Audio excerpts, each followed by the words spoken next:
नमस्कार। 10 फरवरी की सुबह थी।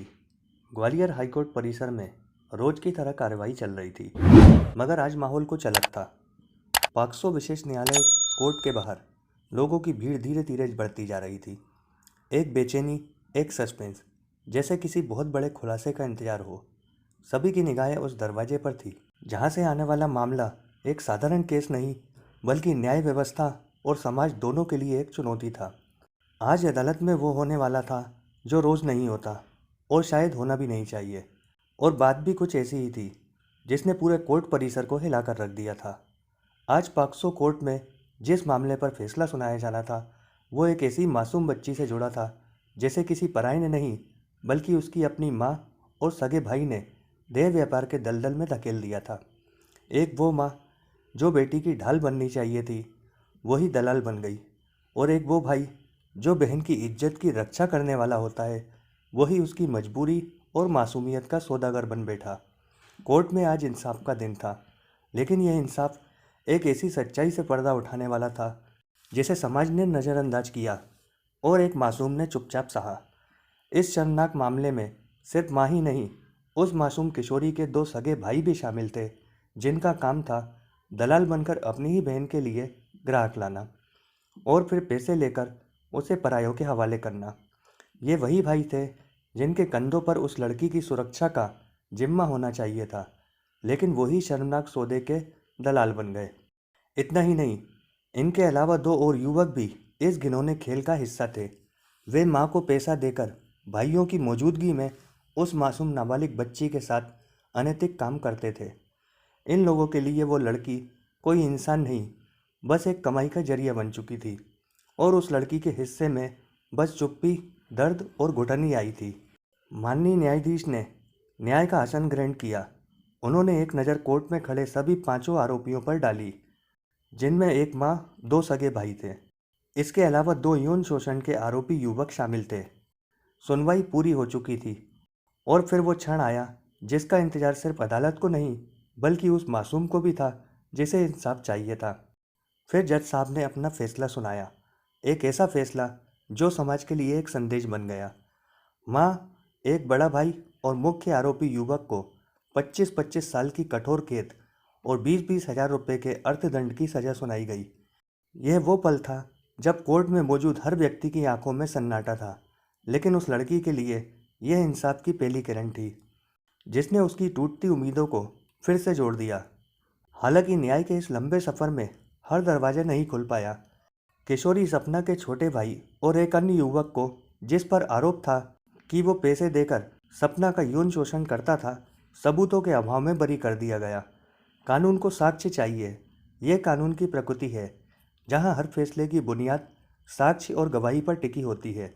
लेकिन एक बात साफ हो गई थी, जब एक माँ के ऊपर ही बेटी के यौन शोषण को अंजाम देने के आरोप साबित हो जाएं, तो सिर्फ अदालत ही नहीं, पूरा समाज भी हिल जाता है। यह मामला ग्वालियर से निकलकर पूरे प्रदेश और देश में चर्चा का विषय बन गया। पूरा प्रदेश इस घटना से सन्न रह गया। वहीं इस पूरे मामले की सबसे दिल दहला देने वाली बात यह थी, सपना खामोश थी। जिस मासूम लड़की ने अपने से 4 गुना बड़े मर्दों की बर्बरता को सहा, जिसे अपनों ने ही बार बार परायों के हवाले किया, वो फिर भी चुप रही और सहती रही। वो 4 साल तक अपने ही घर के लोगों की लालच की आग में जलती रही। वो एक एक दिन जीती रही जैसे जिंदा लाश बन गई हो। लेकिन फिर मार्च 2019 में जब उसे पहली बार मौका मिला अपने मामा के घर जालौन जाने का, तो जैसे कहानी का रुख बदल गया। वहीं से शुरू हुई एक नई शुरुआत, जहां सपना ने डरना नहीं बल्कि बोलना सीख लिया। उसकी खामोशी अब सबूत बन गई थी, उसका दर्द अब हिम्मत बन चुका था। जालौन जाकर सपना ने पहली बार अपना दर्द किसी को बताया। वो दर्द जो सालों से उसके भीतर बंद पड़ा था, वो पीड़ा जो किसी को कह नहीं पाई थी।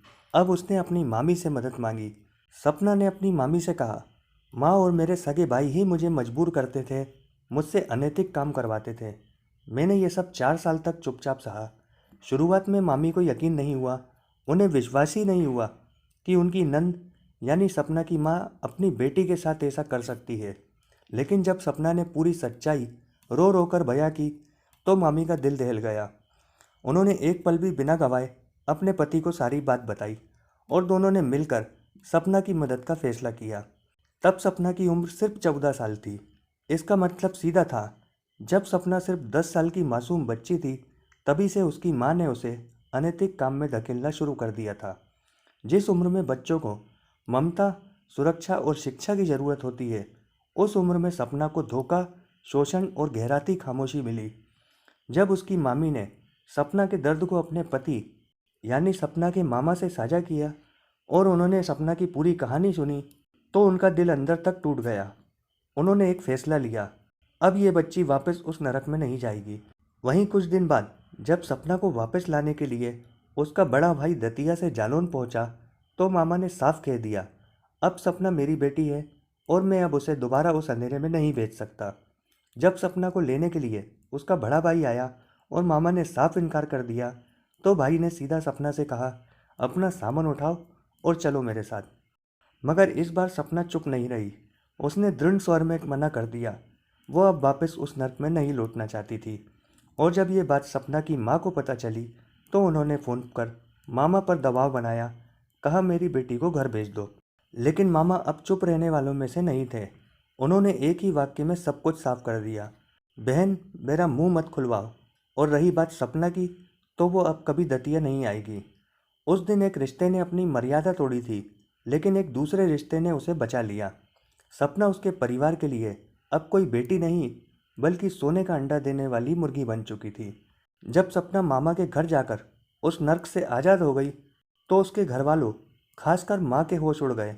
सबसे बड़ी बात यह थी कि सपना को वापस बुलाने का दबाव उन लोगों की तरफ से आ रहा था जिन्होंने उसकी कीमत पहले से चुका रखी थी। एक तरह से सपना बिक चुकी थी और अब सपना के न मिलने पर ग्राहक नाराज थे। इसी दबाव में उसकी माँ ने लगातार 2 महीने तक सपना को वापस लाने की हर मुमकिन कोशिश की। लेकिन जब मामा और सपना दोनों झुकने को तैयार नहीं हुए, तो जुलाई 2019 में उसकी माँ ने ग्वालियर हाई कोर्ट में बंदी प्रत्यक्षीकरण याचिका दायर कर दी। मतलब अब माँ कोर्ट के सामने दावा कर रही थी कि सपना मेरी बेटी है, उसे मेरे पास भेजा जाए। लेकिन क्या कोई माँ इस तरह अपनी बेटी को ग्राहक के हवाले करने के बाद भी माँ कहलाने लायक रहती है? अब मामला सिर्फ एक पारिवारिक विवाद नहीं था, यह एक नाबालिग बच्ची को बंधक बनाकर रखने का गंभीर अपराध बन चुका था। और जैसे ही सपना की मां ने हाई कोर्ट में बंदी प्रत्यक्षीकरण याचिका दायर की, अदालत ने पूरे मामले को गंभीरता से लेते हुए पुलिस को तुरंत कार्रवाई का आदेश दिया। कोर्ट का स्पष्ट निर्देश था, नाबालिग बच्ची की स्थिति स्पष्ट की जाए और उसे अदालत में पेश किया जाए। फिर क्या था, एक पुलिस की टीम तत्काल जालौन के लिए रवाना की गई, जहां सपना अपने मामा के संरक्षण में रह रही थी।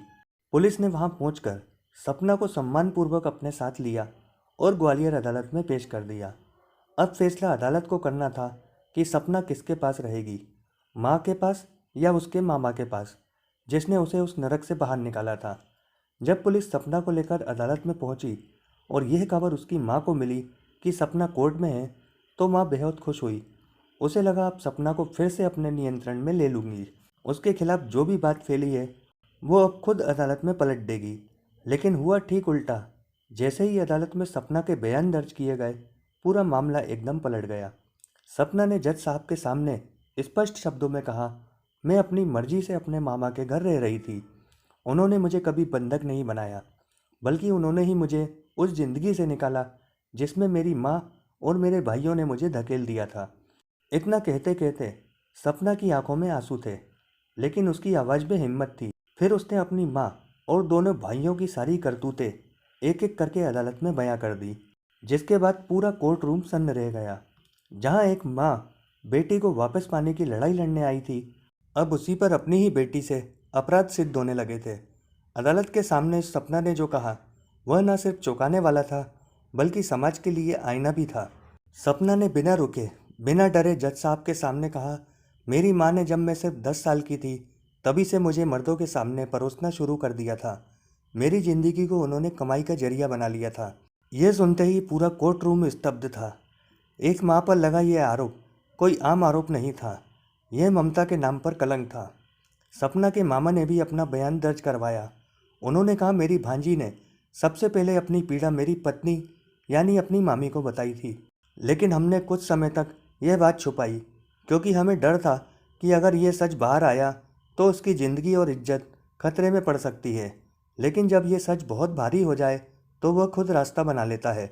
सपना के मामा ने अदालत में साफ साफ कहा, हमने सपना को माँ के पास वापस इसलिए नहीं भेजा क्योंकि वो खुद नहीं जाना चाहती थी और हम उसे दोबारा उस नरक में नहीं झोंक सकते थे। अब मामला बहुत गंभीर था। बात सिर्फ पारिवारिक विवाद या संरक्षक की कस्टडी की नहीं रही। अब यह एक यौन शोषण, मानव तस्करी और नाबालिग की जिंदगी बर्बाद करने का गंभीर आपराधिक केस बन चुका था। अदालत के आदेश और बयान के आधार पर पुलिस ने तुरंत एफआईआर दर्ज की और पूरे मामले में तेज कार्रवाई शुरू कर दी। पुलिस ने छापेमारी करते हुए सपना की मां, दोनों सगे भाई और यौन शोषण के आरोपी सानू और समीर को गिरफ्तार कर लिया, लेकिन इस पूरे रैकेट का मुख्य आरोपी संजू अब भी फरार था। उसकी तलाश के लिए पुलिस की टीमें लगातार लगी हुई थी। वहीं सपना ने अपनी शिकायत में जो बयान दिया उससे यह मामला और भी गंभीर और शर्मसार कर देने वाला बन गया। उसने अदालत में बताया, मैं मूल रूप से दतिया निवासी हूँ। मेरे पिता एक रिटायर्ड सरकारी कर्मचारी हैं। परिवार में मेरी माँ और 2 सगे भाई भी हैं। सपना ने कहा, मैं तब सिर्फ 10 साल की थी। एक दिन दोपहर के समय मेरे घर में पड़ोस में रहने वाला एक 54 वर्षीय व्यक्ति संजू आया। मेरी माँ ने मुझे एक दिन पड़ोस में रहने वाले संजू के घर भेज दिया। मुझे नहीं मालूम था कि माँ ऐसा क्यों कर रही है। मैं तो सिर्फ 10 साल की बच्ची थी। लेकिन जैसे ही सपना संजू के घर पहुंची, उसने दरवाज़ा बंद किया और फिर बर्बरता की सारी सीमाएं तोड़ दी। सपना ने कहा, उसने मुझे धक्का देकर बिस्तर पर गिराया और फिर ज़बरदस्ती वो सब किया जिसे मैं उस उम्र में समझ भी नहीं पाई थी। घबराई, टूटी और डरी हुई सपना घर वापस लौटी और उसने अपनी माँ को सब कुछ बता दिया। लेकिन जिस माँ को उसे समझना चाहिए था, उसने और उसके भाइयों ने उसे डांट कर चुप करा दिया। मुझे चुप रहने को कहा गया और बताया गया कि अब से यही होगा और यही मेरी ज़िंदगी है। सपना ने आगे अपने बयान में कहा, संजू की हरकत के बाद वो मेरे साथ बार बार गंदी फिल्में देखता था और फिर मुझे मजबूर करता था कि मैं उन फिल्मों की तरह बर्ताव करूं। यह एक मासूम बच्ची के साथ शारीरिक ही नहीं, मानसिक और भावनात्मक यातना थी। लेकिन यह सब वही नहीं रुका। सपना ने बताया, एक दिन उसकी माँ उसे अजमेर लेकर गई। वहाँ थोड़ी देर बाद दतिया के ही 2 युवक समीर और शानू भी पहुँच गए, जिसके बाद समीर ने मेरे साथ छेड़छाड़ शुरू कर दी। जब मैंने इस बात का विरोध किया तो समीर ने साफ कहा, तेरी माँ ने खुद तुझे यहाँ भेजा है और मैंने इसके लिए 20,000 रुपये दिए हैं। सपना ने अदालत को बताया, समीर ने मुझसे साफ कहा था, तेरी माँ तुझे अजमेर लेकर ही इसलिए आई है ताकि मैं तेरे साथ मस्ती कर सकूं। ये शब्द सिर्फ शब्द नहीं थे, एक बच्ची की इंसानियत को कुचलने की धमकियाँ थी। और सबसे चौंकाने वाली बात यह थी कि सपना की माँ ने उसे ऐसे लोगों के साथ भी भेजा जिन्हें सपना जानती तक नहीं थी। सपना ने साफ कहा, माँ ने मुझे कई अजनबियों के साथ भेजा और कहा कि जैसा वो कहें वैसा करना। अब तक अदालत के सामने पूरी सच्चाई आ चुकी थी। सपना के बयान के आधार पर पुलिस ने तुरंत केस दर्ज किया और उसके दोनों सगे भाई, माँ और यौन शोषण के आरोपी शानू और समीर को गिरफ्तार कर सीधे अदालत में पेश किया गया। इस पूरे मामले की सुनवाई लगातार 5 वर्षों तक चली। गवाही, सबूत, बयान और सच्चाई की परतें एक एक करके अदालत में खुलती रही। अंततः माननीय न्यायालय ने फैसला सुनाया। सपना की माँ, एक सगे भाई और एक यौन शोषण के आरोपी को दोषी करार दिया गया। अदालत ने इन तीनों को 25-25 साल की कठोर कैद और 20-20 हज़ार रुपये के अर्थदंड की सजा सुनाई। साथ ही पीड़िता सपना को न्याय दिलाने के लिए निर्देश दिए गए कि उसे 2.5 लाख रुपए का मुआवजा प्रदान किया जाए। वहीं एक भाई और एक अन्य आरोपी को अदालत ने सबूतों के अभाव में बरी कर दिया। बताया यह भी जाता है, 54 वर्षीय संजू का कहना था कि सपना की मां को 5 लाख रुपए दे रहा है। यह फैसला एक मासूम बच्ची की हिम्मत, उसके मामा के साहस और न्याय व्यवस्था की पारदर्शिता की जीत है। हमारी कोशिश है ऐसी सच्ची घटनाओं को आपके सामने लाकर आपको सतर्क और सचेत किया जाए। यह वीडियो केवल शैक्षिक और जागरूकता के उद्देश्य से बनाई गई है। साथ ही हमारे चैनल की मंशा किसी भी व्यक्ति की भावनाओं को ठेस पहुंचाना या उसे बदनाम करने की नहीं है। यह कहानी यहीं खत्म नहीं होती। जल्द मिलते हैं एक नई कहानी के साथ। धन्यवाद।